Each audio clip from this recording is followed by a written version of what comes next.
My prayers for approval continued after the biometrics, and so while I was praying, I decided to prepare, because if I failed to prepare, I prepared to fail. I visited the famous Oyibo market in Lagos to buy my food items. Since we didn't have access to cash like we used to before, I had to make multiple trips to the market or look for a vendor who accepts transfer. The first time I bought stockfishes in full, stockfish ears, shower fish or herring, mangala fish and catfishes, Cameroon pepper and chili pepper, fresh uba which I dehydrated by myself, oporo, dried iru and some custard of crayfish, fresh scent leaves which was dehydrated by me, ampule melon and dry offer seeds, some cooking spice such as uziza seeds, njasta seeds, ehuru seeds, banga seeds and cloves, uyayak and a mixture of pepper soup spices. I fell into the temptation of buying suya when I went to buy suya spices. The suya in this place is irresistible. Like, I think it's the best suya in Lagos so far, trust me. So based on popular demand, I have decided to make delivery arrangements for whoever wants the suya spice. This arrangement is for people in Nigeria for now, and you pay for your delivery, please. So next time I went to the market, I bought chin-chin cornflakes, tobo leaves, peanuts, golden morn, some sardines, curry, thyme, nutmeg and tomato paste. Since I knew they will not get bad, I had to pack them and set them aside. I did the same thing for the seasoning cubes, peanuts, beverages, chin-chin, sardines, tiger nuts. I wrapped the pepper soup spice with a cling film to avoid spillage and labeled each item accordingly. Just take a look at my packing skills, man. Oh god, look at that. This is how everything turned out after packing them into different Ziploc bags. I toasted all the fishes and crayfish in the air fryer. I made soybeans, millets, guinea corn, beans, and yellow corn pap powder. While I was preparing and getting things ready, I got my passport request, and after submitting my passports and when I got home, my baby's passport request came in, so I had to go back to the UPS office again to submit her passports. When I got there, I filled the consent form and paid some money, and her passport was packaged. I also noticed that UPS was also a hub for shipping items from Nigeria to different parts of the world. Since I submitted my passport, I knew I had to make the tough decision of resigning from my job. So this was just me on my way to my office to resign. It was a sweet and sad moment for me because I didn't get to enjoy the promotion I was almost getting, and a sweet moment because I'll be going back to see my hubby. Considering that I haven't been to the office for like 13 months, oh my god, I've been working from home and I didn't know what to expect. I saw new faces and I got to meet this my paddy, Femi. Femi is the only guy who works in my unit and he is a real foodie. Say hello to Femi. I had to clear myself in different departments like accounts, HR, treasury, and lots of other departments. And while I was doing this, my colleague brought me lunch.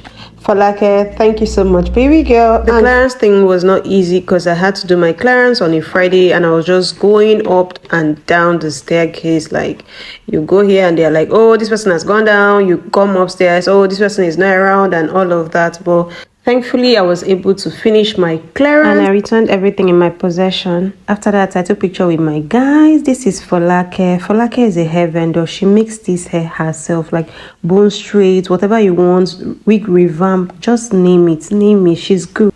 I'm sure you guys already met Femi. So I was the one who onboarded Femi when he joined the company, and after I went for maternity leave, Femi replaced me.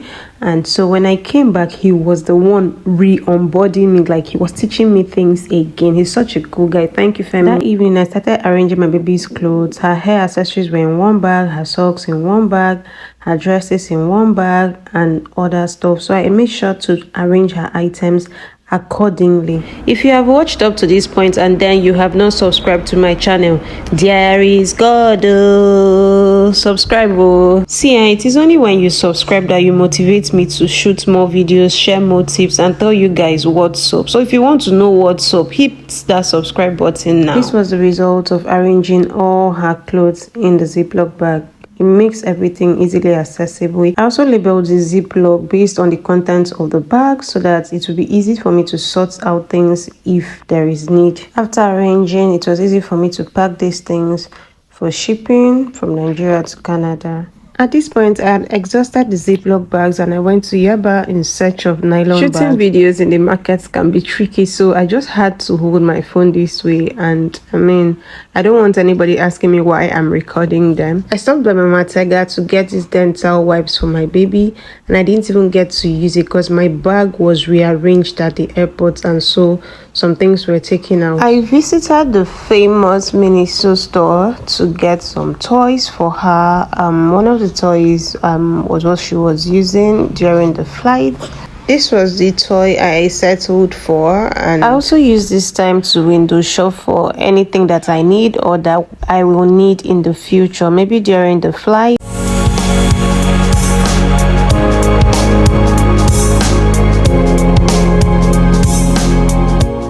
I also visited Computer Village to buy a USB cable that will help me charge my phone during the flight. Since I already knew when I was going to get my passport back and the time it would take me to prepare to travel, I had to go for a medical checkup. You don't want to land in somebody's country today and the next day you're running to the clinic. If you need to change your glasses, whiten your teeth, whatever health-related activity you do to keep yourself fit, please do it before you travel. While I was still waiting for my test results to be out, I got an email saying my passport was ready for collection. If you not be chance to go pick up your passport at VFS Global, you can always pay for delivery, but I didn't want to pay for delivery because that was like 18,000 naira per person. This was my super stressed face after running around here and there. Don't mind my face jaw. To pick up your passport for yourself at VFS, please bring a copy of your passport data page with your name, email address, phone number, and passport tracking ID written on it. If you're picking up for your spouse or your child, bring your marriage certificate or the childbirth certificate, a copy of the consent form signed by the person you're collecting for,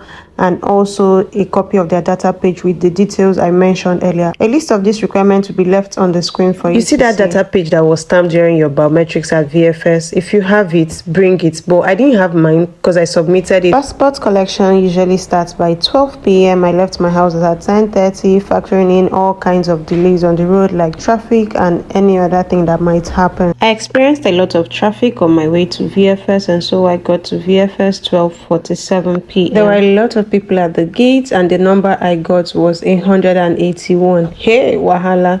The security directed me to go behind the building for passport collection as opposed to upstairs, which is for biometrics capturing. The funny thing about this day was that I thought I was just going to go in, pick up my passport and leave like in 30 minutes or so. I didn't know I had to wait. Like, look at the crowd of people. The chairs were not even enough, so I didn't even know. So I didn't carry my baby's food. I just carried her changing essentials for unplanned toilet trips, you understand? This was me wondering when my number will be called because 181 is almost 200. Yeah, I was standing all through and it was getting really hot, and Sozria was getting fussy. I had to take off her shorts. You can see that I even had to unbutton her onesie because it was really hot and she was sweating. A good Samaritan actually offered his chair for me to breastfeed her. Before you can see her smiling like that. Same good Samaritan also offered me his slot to go inside for my passport collection after 73 years of waiting. I got my passport and I was super excited. This is me just trying to confirm if this is real, man. Some family friends organized to get together for us. This was our last meetings on Sunday, and I had to do one last chopping of suya in Nigeria before I travel.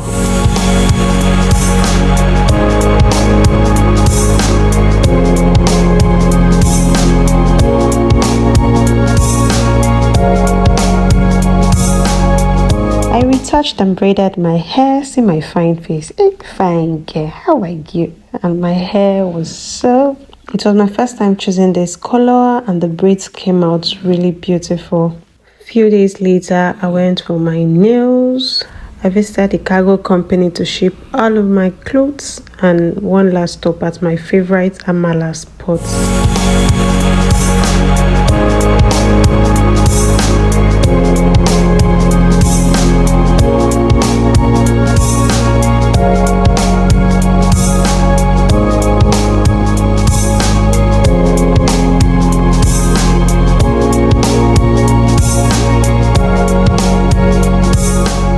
Am I the only one seeing these sumptuous obstacles? They are just so tempting. Look at those pomo. So good. Oh, I miss it right now. Anyway, since we're talking about food, guys, if you're buying your yaya, please Dry your yayak because wetin my eyes see for this Canada, my mouth no fit talk am. Dry your yayak like this in the sun. Ignore this shaki you are seeing here. Just dry your yayak very well. If you can, put it in the oven for some time before you bring it out, okay?